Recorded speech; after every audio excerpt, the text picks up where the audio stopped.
welcome to the first ever episode of James vs. James. Yes, welcome all. I'm Lefty James, and you've just heard the voice of Righty James. Hello. So, for those new to this podcast, which is everyone, the idea of this podcast is we are two fellows named James.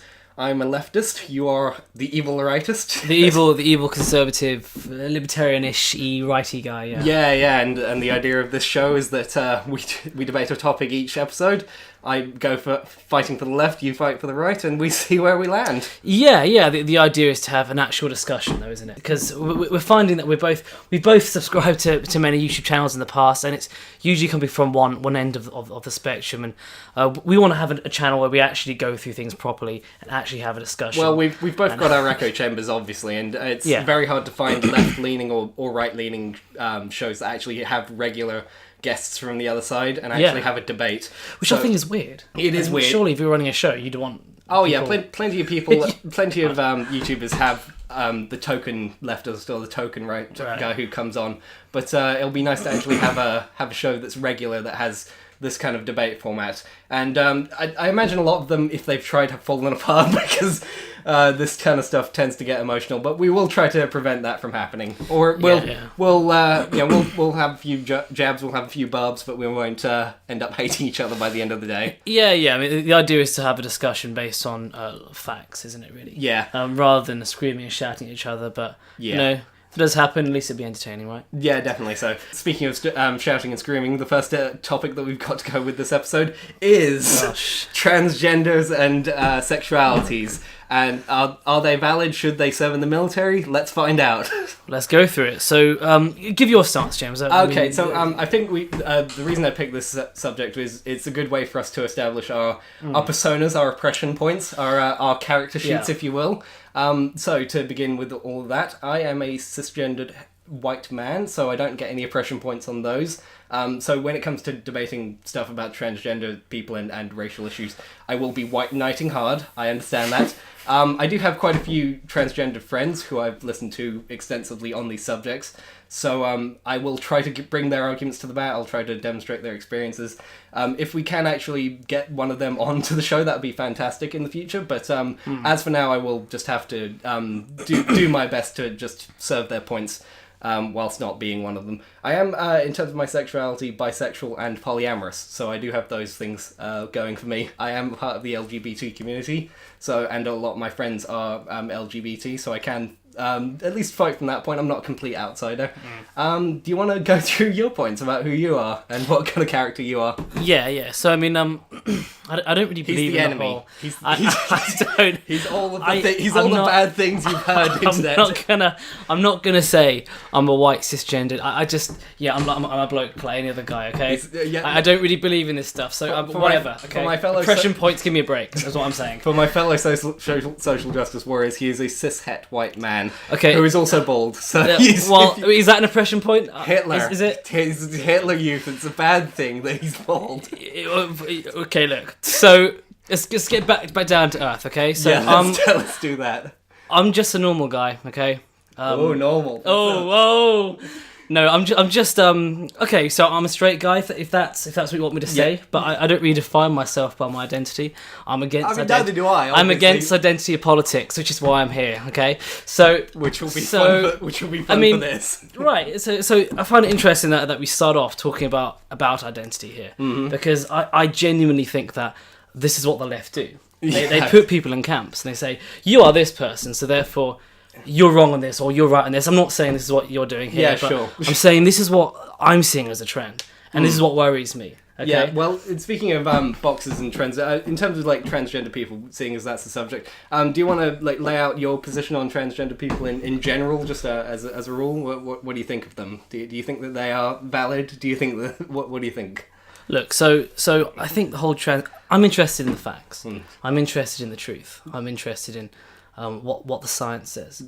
I'm more inclined to follow the guidelines of the medical community than I am ideologues. Right. So for me, is transgenderism a gender in a biological sense?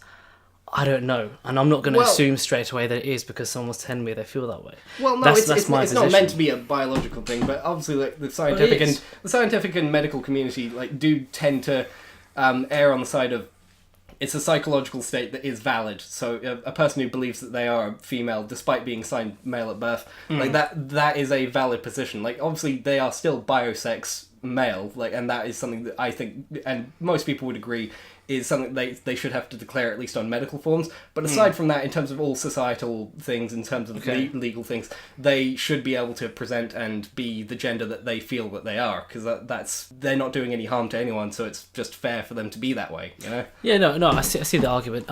However, I noticed the way you framed that. You said they feel this certain way. It's equally valid. That is not a factual scientific standpoint. Well, I say feel because obviously, like, I mean, that's the parlance we put it in. But I mean, they deeply mentally are. It's not even a matter of feeling. They fundamentally believe that they are the gender that they feel. To get back just to say my original position. So Sure. I'm saying, look, I'm not sure. Okay, I don't know, but I'm not going to assume it is because I've been told that. Okay, so for me, okay, perhaps there probably is a very small percentage of people who have some sort of grey area with gender. Okay, biologically there will have to be one sex or the other. I mean, all species. You don't get a transgender lion. The majority of people that I'm finding who are saying this, I genuinely think that this is influenced by culture. And if you look at what's happened throughout all civilizations, especially if you want to look back at Rome. He's bringing up Rome, everybody. Okay, just to warn everyone, I love Rome. Okay, I'm a classics guy. Okay, but if you look at Rome, they went through the same stages we're going through now. Okay? He's broaching on the cultural degradation theory, guys. Get ready. Well, I'm just saying that if you actually look at history from a broad perspective, sure, yeah, you find patterns, and I'll be very skeptical of anyone who says I feel a certain way, therefore I am. I mean, this is not cognito ergo sum here. This is not I think therefore okay. Yeah. But in reality, I'm not a 6 foot black guy, am I? I'm 5'7" at a push, you know, and I'm definitely white, I think. Yeah, sure. I have a little bit of Middle Eastern there. I think there's some there. But he's trying to win oppression points. I've got one oppression, maybe half a point. But really, I'm not a 6 foot black guy. Saying I feel very strongly I am doesn't make me that way. Again, I'm interested in the truth. I'm not interested in preserving people's feelings. I mean, when it comes to what we would now consider standard transgender people, because obviously there's the non-binary people who we'll get onto in a second, but when it comes to specifically male to female or female to male transgender people, generally it's framed in very psychological terms as being similar to Cotard syndrome, which is basically that Cotard syndrome, for those of you who don't know, is people who psychologically believe that either a limb of them is either not their limb or their body is not their own body. And it is so psychologically ingrained that they will chop off limbs or affect their own body because that's the only way they can feel psychologically whole or psychologically correct. So to deny people with that level of mental state where they feel fundamentally that they are the other person. Transableism, what about this? Where people want to be disabled, is that the same kind of idea? I've heard of this too. And that's a form of Cotard syndrome, surely.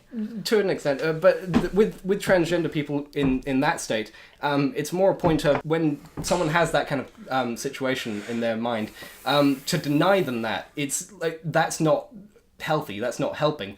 And see, that's why we fundamentally disagree. Well, this is my point with we can debate like culture and like whether it's helping society or not, but the cold hard fact of it is the best way to help transgender people is to respect their decision, because when you don't, when you don't, you go into conversion therapy and that kind of stuff that is very psychologically damaging. I think sorry, just to interrupt you there. Sure. When you say conversion therapy, yeah, I think of like 1990s gay people in America who get sent to these churches where they force people.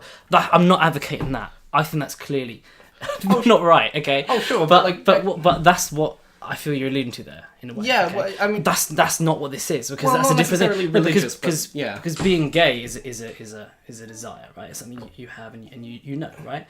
Being transgender is not a desire. It is a biological stance almost. It's saying I am something different to what I'm not, and that's a different whole kettle of fish to me here. So again, I'm interested in the truth. Okay, you're telling me, okay, well, look, the best thing to do is respect the wishes. Again, I think it's actually, you get to a point where you think, how responsible do you need to be?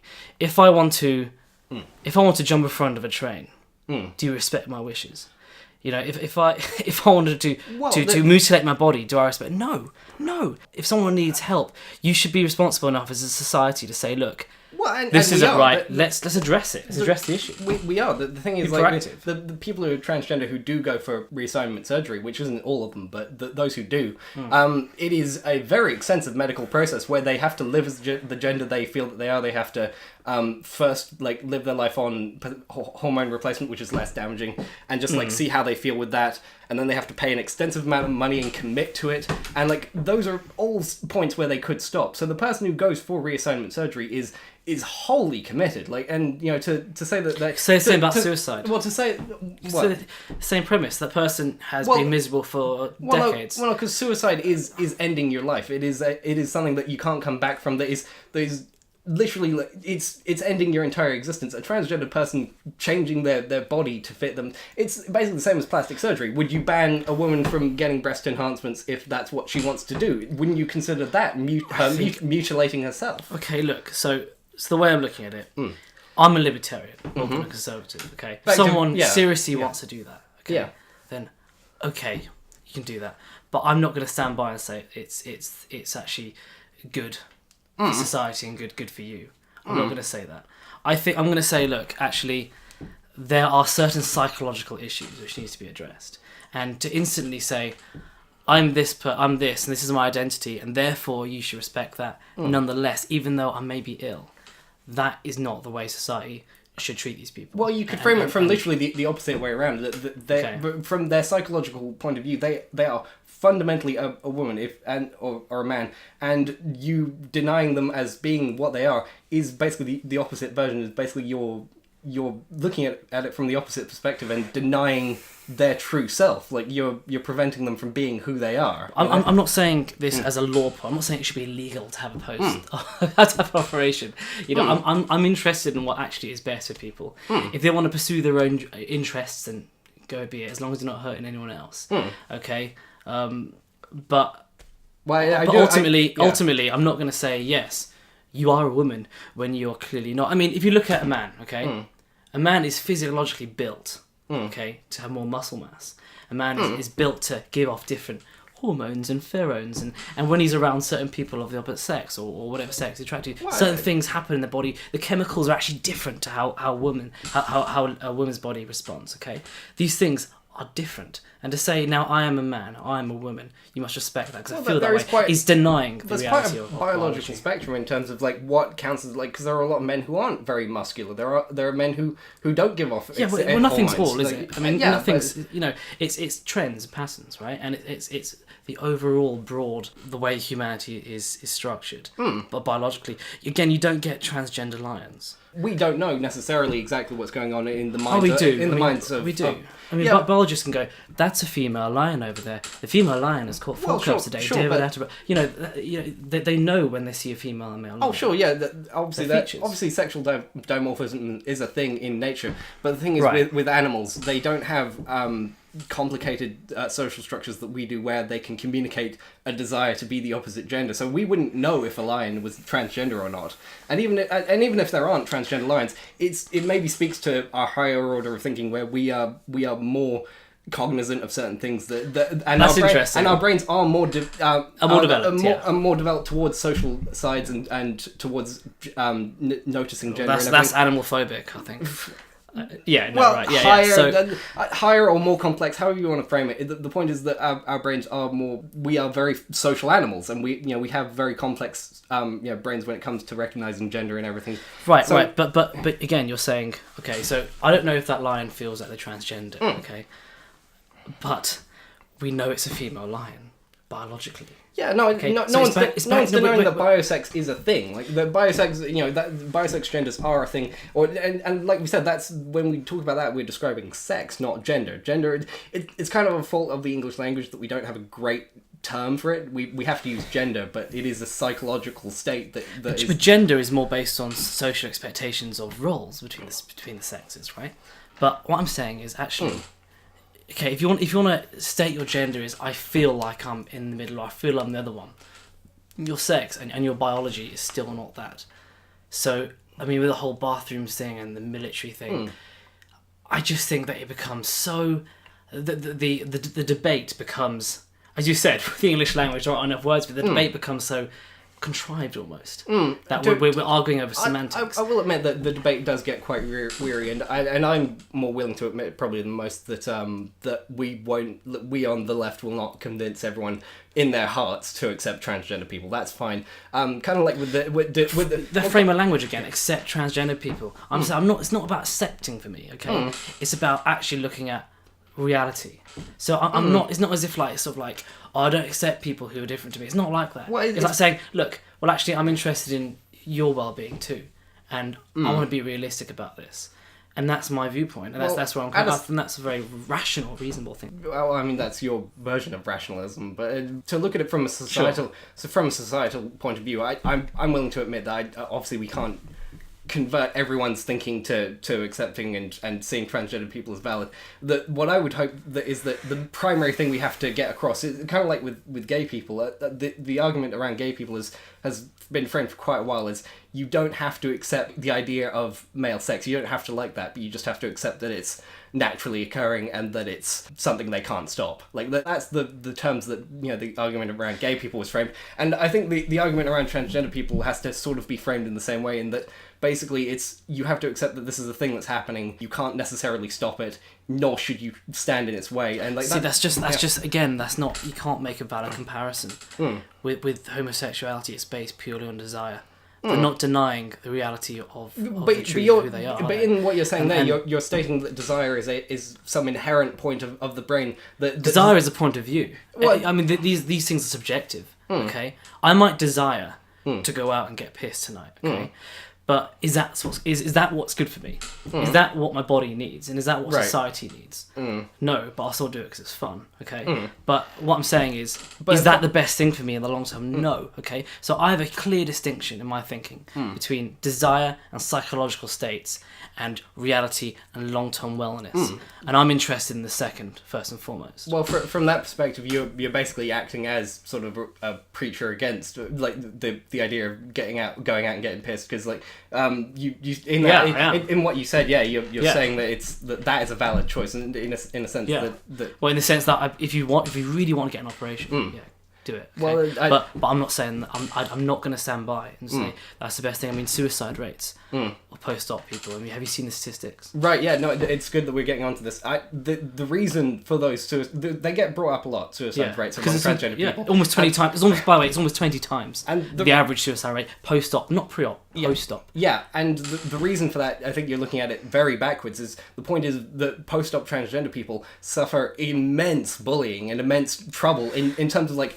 when they, especially the ones who are straight, so a straight transgender woman, they experience immense amount of abuse and violence from men who discover that they are transgender, and they have a lot of trouble integrating into society. Many of them are cast out from their families, so of course suicide rates are going to be significantly higher. The main reason that transgenderism is no longer considered a mental illness is because the issues that they have, the suicide rates, the self-harm, all of that comes from the bullying. I think that's a good argument. However, I'm not entirely convinced still, because I think actually no, there has to be an open and honest discussion about this. We're talking about it again. I'm interested in the truth.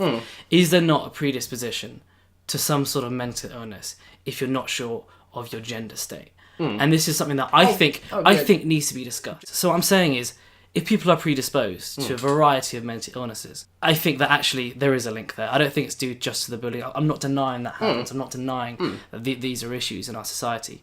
And no one should be bullied for these kind of things, believe me.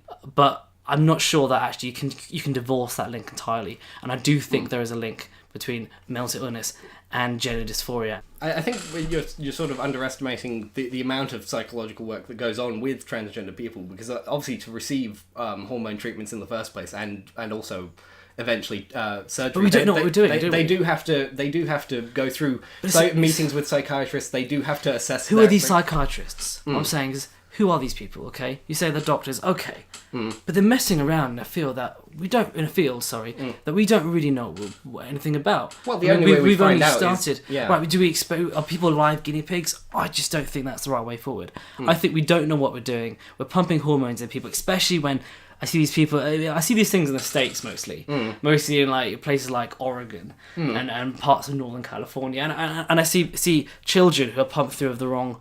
It is the wrong hormones, the hormones that their body weren't meant for, and then we're saying, well, we they think they're transgender. It's a 5-year-old girl. It's a 5-year-old boy or whatever. I'm sorry, but you have to be responsible with this. We don't know what we're doing in this science. There is definitely a debate when it comes to children.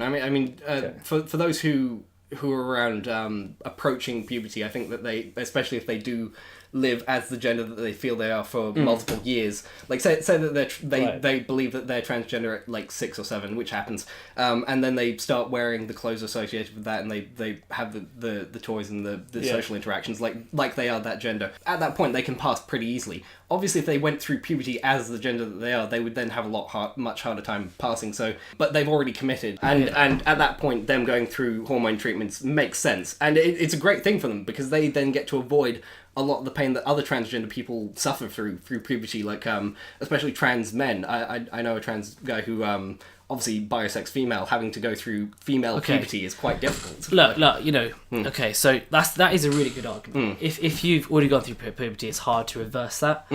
I still don't think it's the right way to do it. When I was 7, I could barely play with my Lego.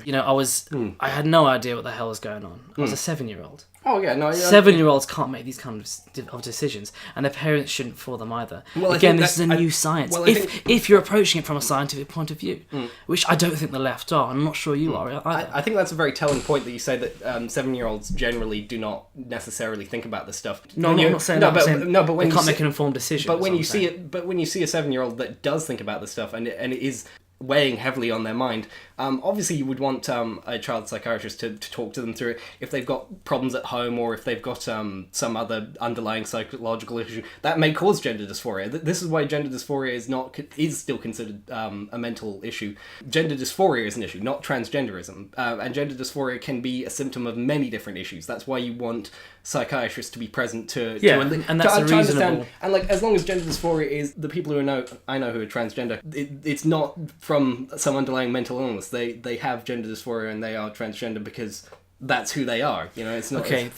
No, of course that's reasonable. Okay, if you can work out there's something else going on, then that's fine. Oh yeah, that's why. But I think what you're saying, you're giving me very. What's the word? Almost like an argument from authority kind of argument. I'm right because I studied this degree, or I'm wrong because I'm right because I'm white, or whatever. I'm right because I'm. You're saying I have a friend who feels this way.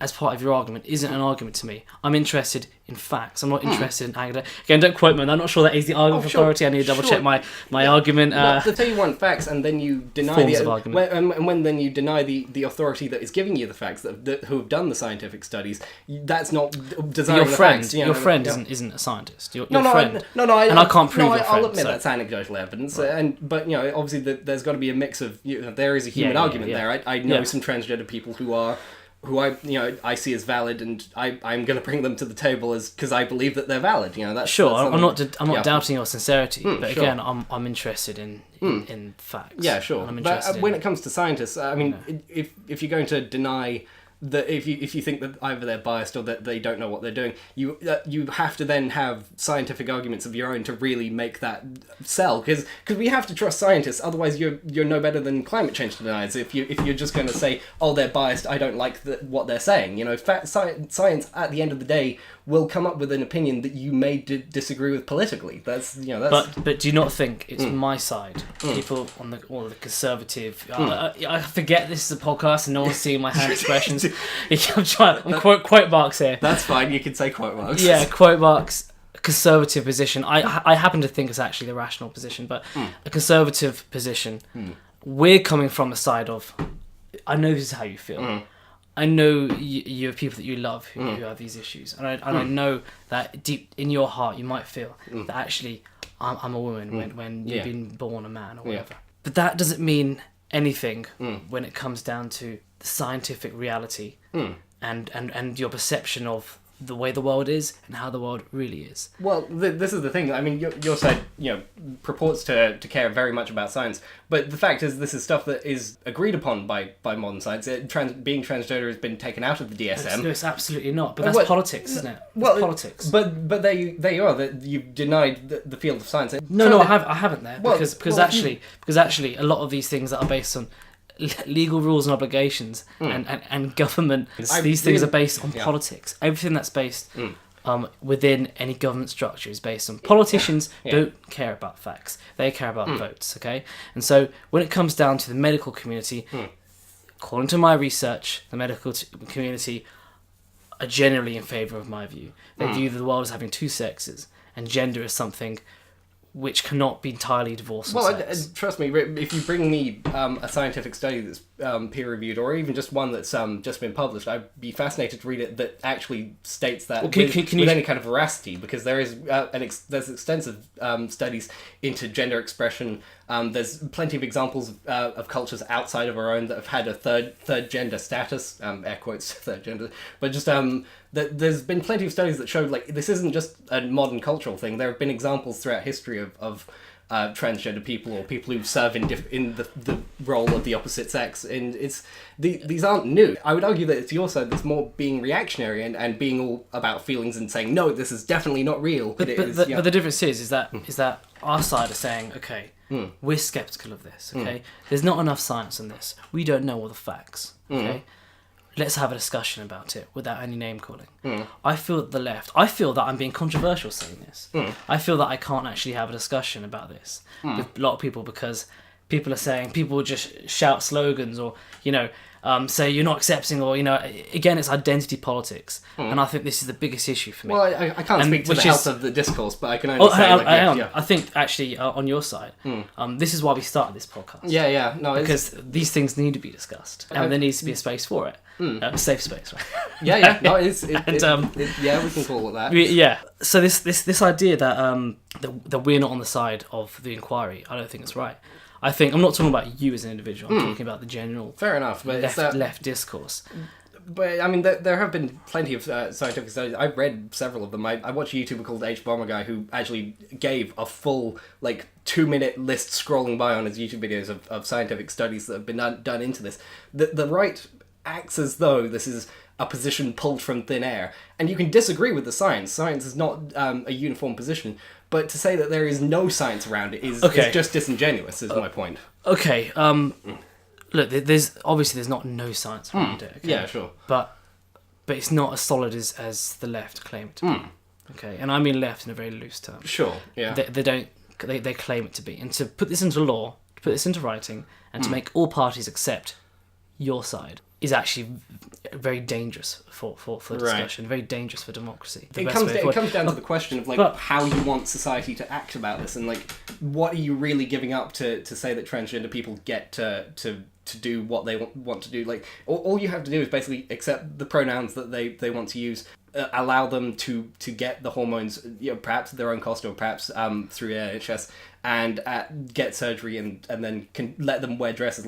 That's all that's being asked societally. And I'm not saying what you I'm have not holding saying, in your own heart. I'm not gonna arrest you. For wearing a dress. I'm not what I'm saying is you can stew in your own thoughts about it. You can be very angry on your own, but all society's asking is really just be nice about it. Basically, hang on a minute. Hang on a minute. Again, the way you're framing structuring that. Yeah. I'm not angry about this. No, I know, but as in people on your side, I'm not necessarily saying for you, but just the people who deny transgender people. I'm sure there's some arseholes out there who actually hate them. I'm sure there are. Oh, there definitely is, yes. I'm not on that position. Again, I'm interested in the cold, rational facts. Sure. Okay?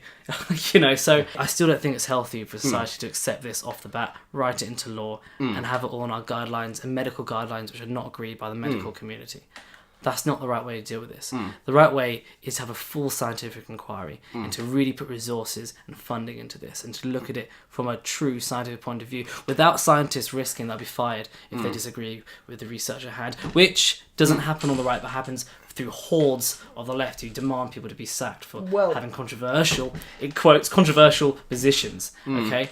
I'm coming from a position, whereas Bill Maher says that preaching the gospel of I don't know. Right. I'm saying... Yeah. I'm skeptical. Well, I mean, you can have reviews on it. That's totally fine. I obviously support scientific inquiry, and yeah, we should just keep our emotions outside of it when scientific reviews happen, and just look at it from and just if a study comes out saying transgender people aren't valid, I would love to do a video or watch someone do a video just dissecting that and going at it from a point of view of this is bullshit because this, and this, like actually going through it rather than just saying no, throw the whole thing out. So yeah, I definitely agree with that. You're the minority. You're the minority here. Sure, okay? but this is where I'm leading to. Like, I'm sure we can have that position, but in the moment, like right now, the fact is these transgender people are here, and we have to decide how to deal with them. Like the scientific review you're talking about could take. Like, at what point do you decide? Like, what this isn't something that's down to numbers and like, oh, by this point we will definitely have enough evidence. The point is we have to deal with the transgender people who are here, and I'm just arguing that, like, yeah, you can. We just do what we just capitulate to demands. Well, you call it hastily, but this is a fight that's been going on since the 60s. Transgender people have been in the LGBT movement for a long time. It's literally only in the last couple of years that they've been accepted, but it's blossomed fight, though, the fight has been going on for a long time. It's blossomed in recent. It's become a far more pressing issue. I think it's more that your side just realised it was there, because the transgender people were always there. Like these. Yeah. No. Oh yeah. Okay. Obviously, there's transgender people always there. Yeah. But I'm saying a lot of people where before they would have had some sort of sense of understanding that this is different from homosexuality. I think that's not happening anymore. I think people are lumping into the same. Like, you're saying LGBT community. You're framing your argument as if this is a gay thing, or this is like this is linked with homosexuality. And it's not. I'm putting it in similar terms. But this is where we fundamentally disagree. I don't think this is an LGBT issue. I think it's a completely different premise. Right. I'm coming from a biological reality standpoint. You can't say you're a man when you're a woman. You can't say you're a 6 foot. Am I a 6 foot black guy or not? No, but like the reason that kind of delusion and people who believe that they're foxes or dragons, the reason those aren't accepted is because those radically impact the person's life on their own. That's one of the provisions of. Explain that. So I don't see much of a difference there. So a mental illness, to be considered in the DSM or any other medical journal, for it to be a mental illness, it has to be something that radically impacts the person's life on its own and be disruptive to their own ability to work within society. So that's why autism and anything like that affects a person's ability to interact. It affects their own life. It makes. So you're saying being transgender doesn't.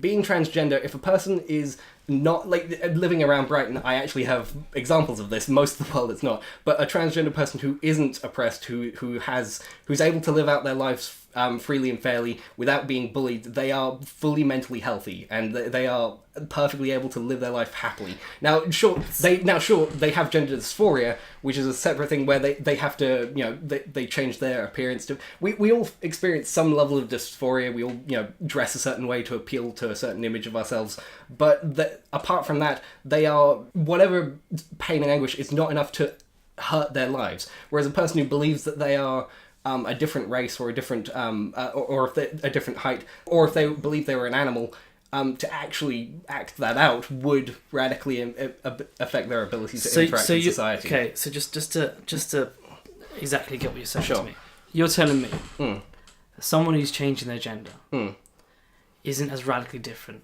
as me being 6 foot and black. No, you're saying to me.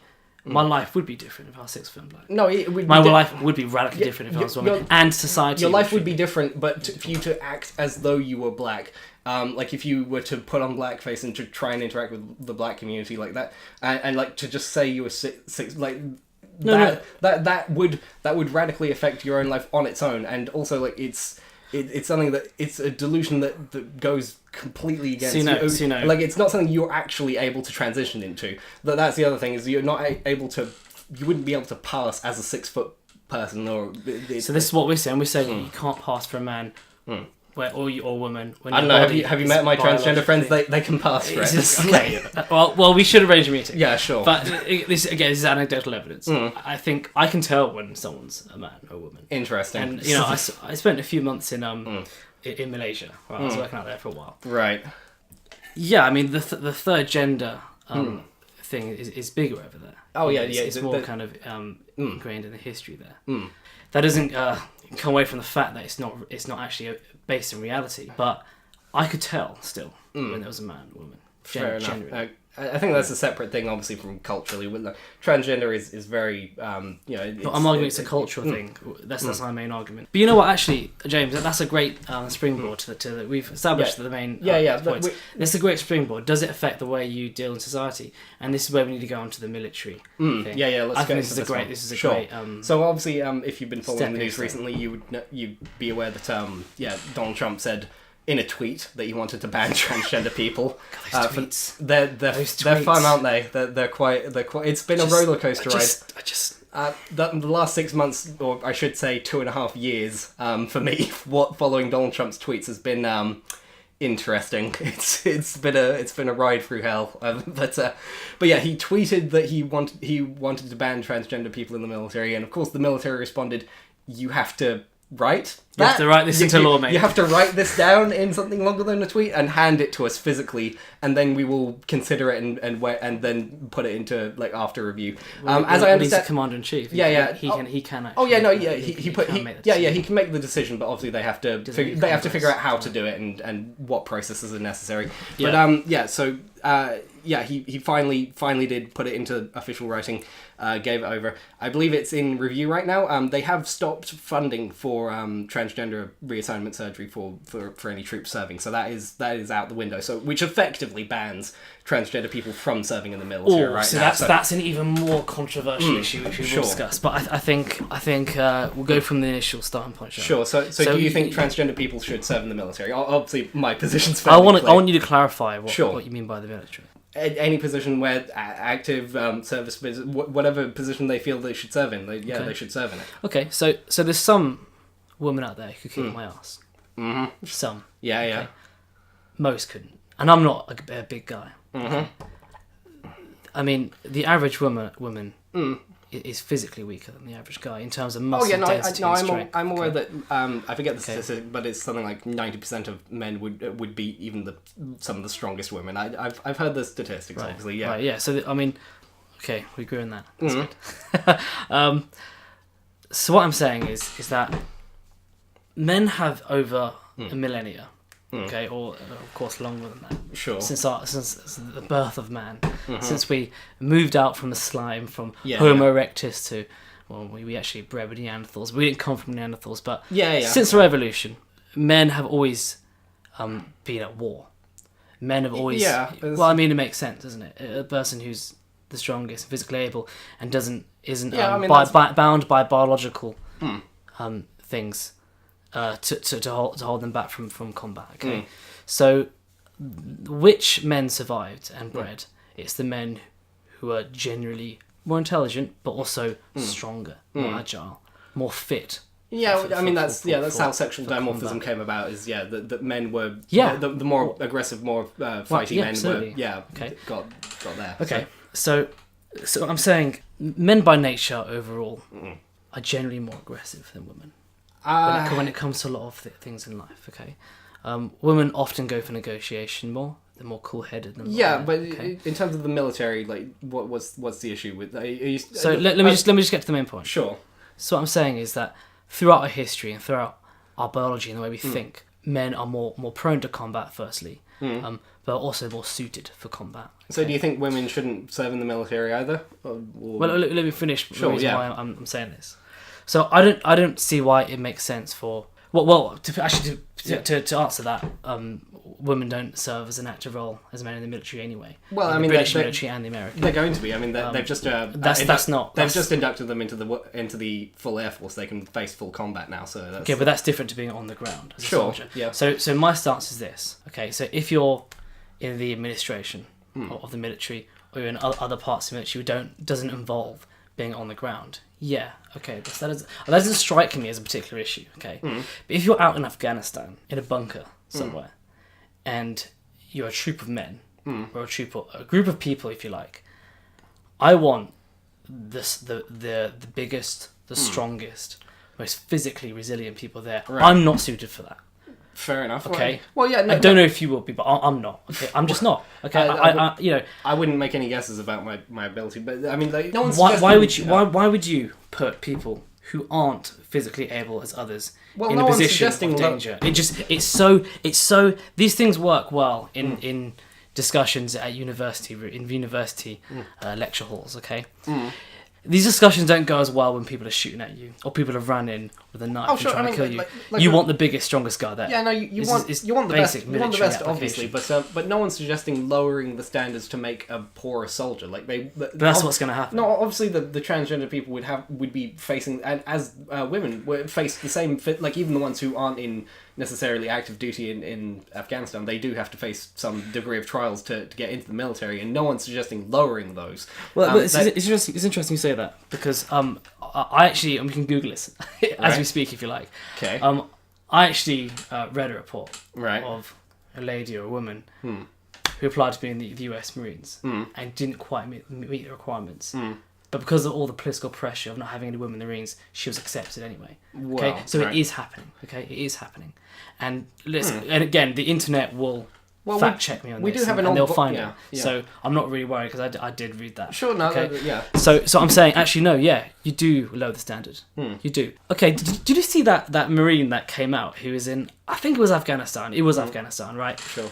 Did you see the video when he came out and talked about this? No, what was this? So he basically said that he was there for something like 8 or 9 months. And he was stuck in, again, I used the bunker example, he was stuck in a bunker Right. with a whole bunch of guys that he was with, okay? And these guys were, from the get-go, mentally resilient, strong guys, physically fit, at the peak of their fitness, okay? Sure. By the 7th month, they were all crying. They were Okay. trauma, they would bring up stuff from their high school. Yeah, they, no, were, yeah, they were but- all on the verge Yeah, military, of going yeah, mental, yeah, right? yeah, it happens, okay? It happens to the strongest of guys. Yeah, definitely.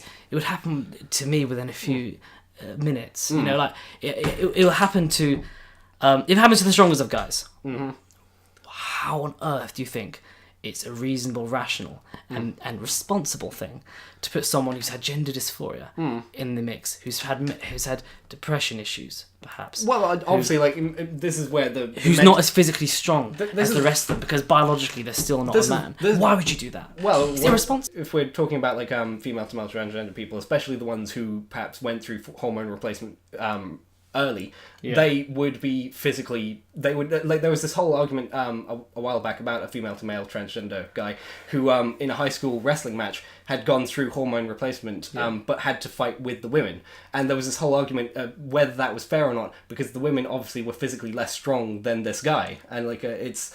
Because obviously there's That goes into sport and the fairness of that. but the point is if It's another whole other issue. But if that person's if the female to male person has gone through hormone replacement, they will get physically strong. They will get, their shoulders will broaden, their muscle mass will increase, their hip to body ratio will change. Again, this is an early science. You're saying this is a given. I mean, you're using one. No, I know, but like if you someone know, if generally, someone has got, if someone they're has still got, not going to be. They're still not going to have that kind of hormone pumping that nature gives you. Are you going to have hormone tests at the gates? It's not to test hormones. They test. Can you get through this assault course quickly? Can you lift this weight? But I'm yet to see. Can you shoot this gun? If a person does that and gets through all the tests, I agree with you that lowering the standards is probably not the smartest idea. I mean, we have an old volunteer army, so if they're willing to serve and they are like on the borderline, that's the most wiggle room I would give it. In what sense? Well, like the one you mentioned, like about the woman who was like, let's just say she was like right under the line, like there's a line. There's no line. You either miss the bullseye, you don't. No, I know, but like You can't make exceptions to people, and this is what is happening. Well, it's exceptions. It's identity politics. Well, it's this question- screaming crowd of people who want acceptance at all costs. No, this is the military. We want the strongest, physically fit people who are generally men. Okay, and we want people who are generally psychologically in the clear with no questions around But it. what We about- don't know enough about transgenderism to say that yet. And I say it is irresponsible to put them out to Afghanistan into the fields. I'm sorry, but it is. Well, I mean, have to be like I practical. said, if they going back to the thing, if they meet all the tests, if they are strong, if they can run fast, if they can shoot well, if they have met all of the requirements and they've passed the psychological exam, they don't have depression, they have passed their dysphoria, they're a fully transitioned, like over the pale transgender person, like you would not know that they were originally female. In terms of that person, would you prevent them from serving? If No, they... of course not. But Yeah. what I'm telling you here Yeah. is that's like saying, if we had a perfect Well, no, 'cause that- economy, no, 'cause should that- we embrace communism? Yeah. You know what? Actually, if we had machines which made everything for us, and we could have a post-scarcity economy, But there's no yeah, more to okay, it than but that's that. not going to happen for at least Well, how but many no- years if you think it will ever happen. That's not going to happen either. No, and but I'm the- saying what's happening is but there the are- left are raising the bar, No, but- lowering the bar to make it happen. No, but the principle there, I've already gotten you to agree Right. that transgender person, like on that mark, should be allowed to serve in the military on principle if they've met all the requirements. That's all you have to do. The rest of it is they don't meet the requirements, they don't get in. Like we can argue about the requirements later. No, because but the the initial issue- principle is there. If the transgender person should be allowed to serve in, I'm interested. Once meeting. I'm interested in the strategic application of the military. Okay, if people are strong, check. Yeah. Physically able, check. Yeah, and that's what I'm saying. Is they, Psychologically able, check. I'm saying that won't, all those criteria won't be met. And what's going to happen if you do allow trans? Well, Well, let me finish what I'm Yeah, saying. sure. If you do let if you do let transgender and women into the field in the same way, the bar is going to be lowered. You're going to base it on averages. Well, You're that's going to a base it on separate the issue. whims of. It's not a separate issue because it's complete. This is my main argument. It's totally part of the issue. The left aren't rational when it comes to these things. I'm sorry, but they're not. Yeah, they well, will lower the bar for politics, and the right don't want to do Well, that. you're getting into a slippery slope fallacy there. You're arguing that necessarily accepting transgender people rationally immediately leads to lowering the bar. Now, when we get to that point, absolutely, we can have this argument about, like, no, we want to keep our forces strong for this reason, and we want to keep them at this level. But, like, the point is, the initial principle, transgender people on principle should be allowed to serve in the, like, the fact that they are transgender is not a defining factor that prevents them from running. It's their strength, it's their ability to shoot. Those things will absolutely. But that's should what I'm get saying. to- get I'm them not saying. disqualified. I'm not saying. Boo hoo! You're transgender. I don't like you. You're not allowed in the military. Someone's going to cut that, aren't they? Well, yes. I'm Me. not. I'm gonna. No, I'm not saying that. I'm saying they're not physically as strong as the average man, and they're not physically, psychologically. This is still question. Well, it's a very I'm determinist saying- argument. It's basically just saying they are, and like saying It is like you know, because like, that's you know, because that's the way. That's the truth. That's Well, the way there they are women- I'm yet to see. there are absolutely women who are like 6 foot tall who are stronger than me and kick my ass. Like that they exist. That's a thing that rare. Yes, very rare. But in that case, that person would absolutely be more suited to the military than me. And like if they were originally male transgender, like imagine if it'd be a very weird scenario, but imagine a bodybuilder, macho man transition to being a woman, and he can beat the shit out of every other. Like the point of him being transgender, that's all that's being argued here. Is like, But I yeah, think- he should be allowed in the military, or she should be allowed in the military if she transitioned. But okay, so again, I accept the premise that there's probably a chance that there's some people who Yeah. could be legitimately transgender. Okay? Yeah. But I'm saying the vast majority of cases, this is unknown science, and we don't know for sure, and we can't know yet without further research. Right, well. So again, you're saying if they do this, if they reach the requirements, if that, well, we're yet to see it, aren't we? We're yet to see Yeah. it. So I'm saying we're having an argument of, you know, if we have, back to the communist argument, if we have this, if people were perfect, honest and trustworthy and generous and sharing and caring, we should have communism. But it's not why we should have it, though, is it? People aren't that way. Well, that's the just world isn't based. It's this kind of idealism that's kind of poisoning rational judgment and poisoning our culture. Well, I think I genuinely think it is. All that's being said by allowing transgender people into the military is putting up that plaque saying, if you're transgender, that will not prevent you from serving. Now, obviously, you still need to meet all of those requirements, and that might eliminate 99% of transgender people, and that might prevent them from actually serving. Well, I agree. I'm not disagreeing with you all there. people are asking for is that plaque saying you're allowed to serve. Because when you take that away, what you're effectively doing is it's needless. Because, like you said, most transgender people won't serve in the military, and they're a minority already. So it's all you're doing, or all Trump is doing, by taking away the transgender people's right. The fact that you said banning transgender people in the military, that is just a slight against the transgender community for no good reason. Just basically saying you're not allowed. Do you really believe that, or do you believe that he's doing it because he wants to get his votes from his voter base? Oh, I That's think, what I said I think it's absolutely, yeah. It's a Trump voter doesn't play. really give a shit, does he? I think He's it's doing it because he wants to. Yeah, it's a he voter wants play, to. but it is a play to his bigoted audience who don't like transgender people, and that's the reason he did it. It's a slight against. See, that's another jump again. To assume that his voter base are bigoted, I mean, again, it's just like... Well, that's how I would describe it. You can say that they're rational skeptics, if you like. But, no, hang on a minute. No, so there's people on the left who are rational skeptics. There's also a lot of idiocy. There's people on the right, or Trump's voter base, who are rational people, who are good people. And there's some people... Again, how can you say... Or over half America? How big is it? It's just... Well, it's not just over half. silly. It's closer to like 25%, if that. But yeah, sure. Okay, you get my premise. And yes, I do absolutely believe that at least a quarter of Americans are bigoted or uneducated. I don't think that's. See, that's more controversial than anything I've said on this podcast the last 40 minutes. I think it was like 40% of Americans think the rapture's coming in the next decade. Well, so it yeah. is, isn't it? No, okay. But yeah, that's the level we're on. So yeah, I don't think it's... Okay, so Trump, of course, was inflammatory. The way he did it to appeal to his voter base. It's back to what I say about politics is driving this. It's not scientific inquiry and facts and rational discussions which are driving this on the left and on the right to some extent, but I would say more the left. I would say what's happening here I would say the opposite. Okay. Well, on that point then. So why has...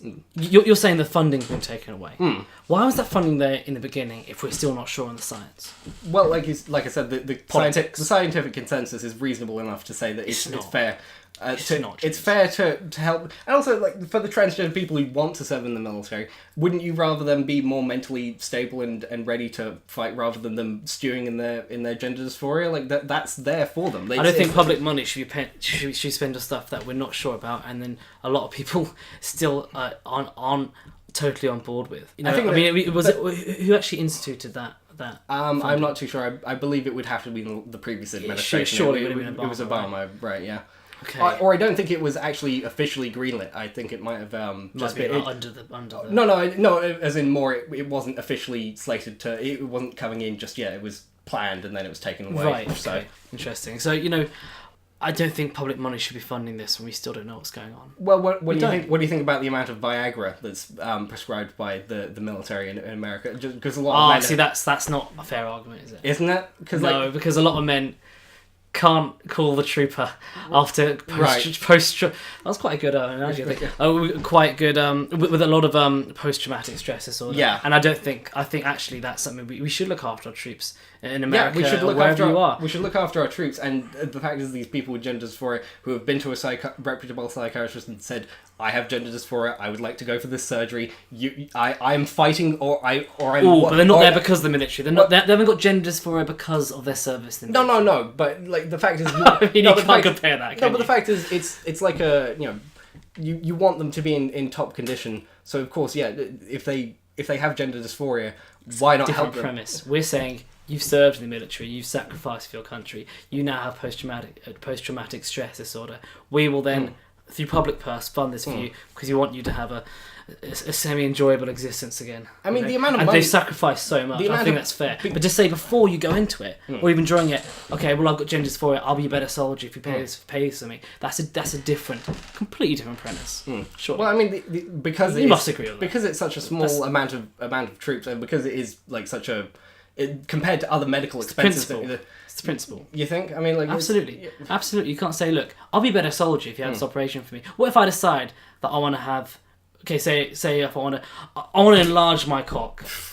Well, I mean, I'll be a much better soldier if you do that. I mean, that's not really an argument, is it? No, because it's not. It's not something that would make you a better soldier. But I mean, I mean, it'll be a very interesting situation when we have cyborgs and limbs that are robotic that would make people a better soldier. I think that's going to be a very interesting debate in about 10 or 20 years. I don't think it'll get to that. I think we'll just be robots fighting each other. You think? Yeah. Like an advanced. I mean, drones are pretty much.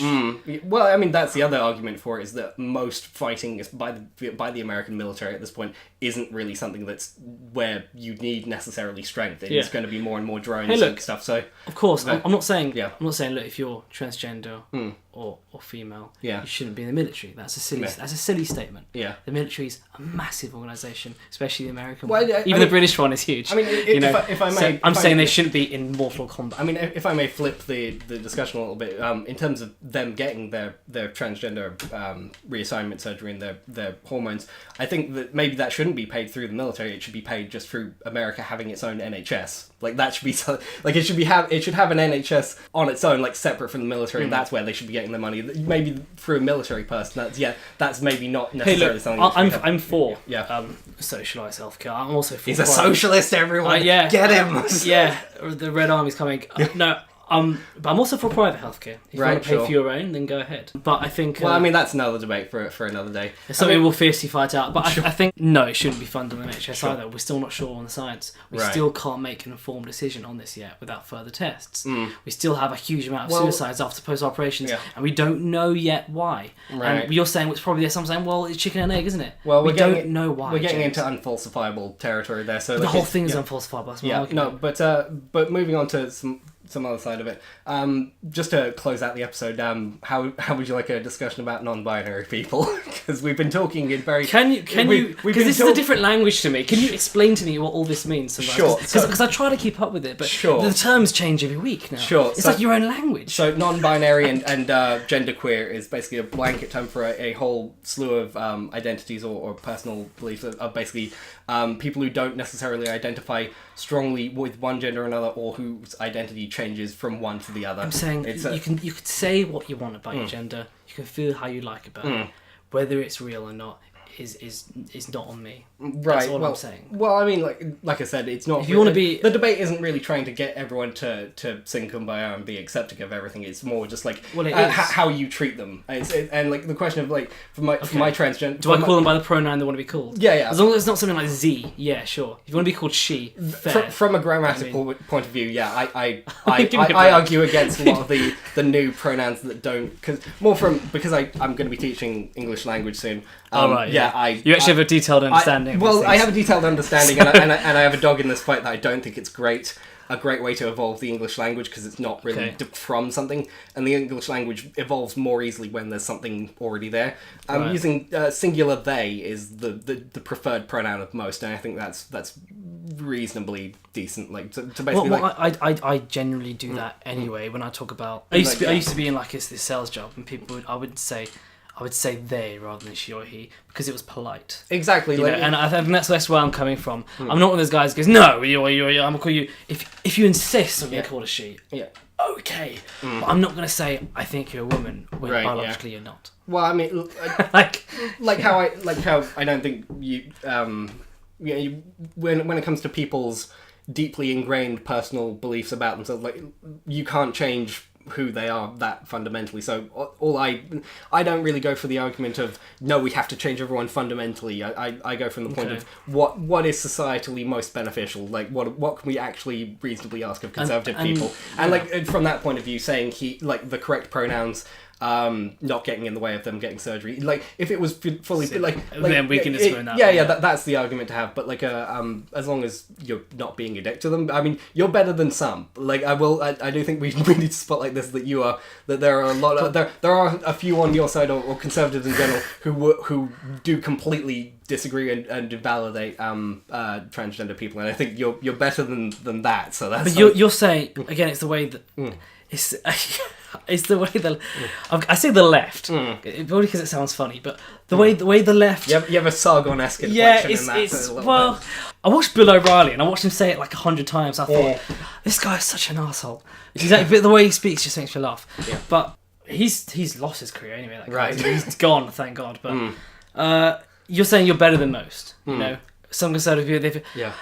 I think most conservative people that I've met care deeply about society, and this is why they have these positions. They're not all, in their kind of lawnmowers in Minnesota, kind of, shouting at anyone who's different to them. This is not what conservatism is about. That's actually a false image. Most conservatives care deeply about society and where it's going. They want the best for people. They want the best for society as a whole. I mean, conservatism bases its ideology on organic culture. We're all part of one thing, which is different to the identity politics of the left, which tries to separate people. So when you say better than most, I don't think I'm bad at all. I think I'm fairly... I'm giving a fairly reasonable argument to it, and I'm actually saying what I think. We've all grown up with what we should be doing. We've all grown up with Western culture telling us that obviously debate is good, respect the freedoms of others, and we all have that in our heads, we just interpret it very differently. And I think people on the right do look at it from a societal point of view more, that I think steamrolls the identities and the personalities of people who don't conform to the society. Like, so I do believe that people on the right care. I don't think that they're Skeletor. I'm not thinking that they're literally like, how do we oppress the gays today? Like, I think that they care, but the thing is, their version of caring ends up causing a lot of harm for the people who are not necessarily conforming to what the conservatives think society should be, and it ends up causing more harm than good. This is why I'm able to have the conversation with you, is I don't think you're Hitler, and I think we're able to have a discussion Right, where... and I don't think you're Mao or Jeremy Corbyn either.